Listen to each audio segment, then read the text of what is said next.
புனித வெள்ளியை ஒட்டி நாகை மாவட்டம் வேளாங்கண்ணி புனித ஆரோக்கிய அன்னை பேராலயத்தில் நடந்த சிறப்பு பிரார்த்தனையில் ஆயிரக்கணக்கானோர் பங்கேற்றனர். இயேசு கிறிஸ்து சிலுவையில் அறையப்பட்டு உயிர் நீத்ததை கிறிஸ்தவர்கள் புனித வெள்ளியாக கடைபிடிக்கின்றனர். இதையொட்டி வேளாங்கண்ணி புனித ஆரோக்கிய அன்னை பேராலயத்தில் சிறப்பு பிரார்த்தனைகள் நடைபெற்றது. திருப்பலி பாடலை பேராலய பங்குத்தந்தை சூசை மாணிக்கம் நிறைவேற்றினார். நாடு முழுவதிலும் இருந்து வந்திருந்த பல்லாயிரக்கணக்கான மக்கள் திருப்பலியில் பங்கேற்றனர். இதேபோல் நெல்லை மாவட்டம் திசையன்விளை அருகே உள்ள இடையன்குடி தூய திருத்தல ஆலயத்தில் புனித வெள்ளி சிறப்பு பிரார்த்தனை நடைபெற்றது. இதனைத் தொடர்ந்து தீப்பந்த ஊர்வலம் நடைபெற்றது. இதில் பொதுமக்கள் ஏராளமானோர் பங்கேற்றனர்.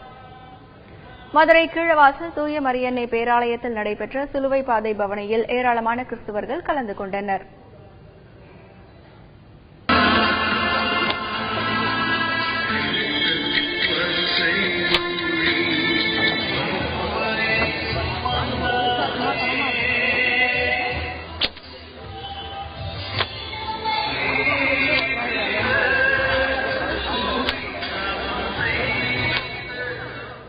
இதேபோல் தூத்துக்குடியில் பழமை வாய்ந்த பனிமய மாதா பேராலயத்தில் சிலுவை பாதை பவனி நடைபெற்றது.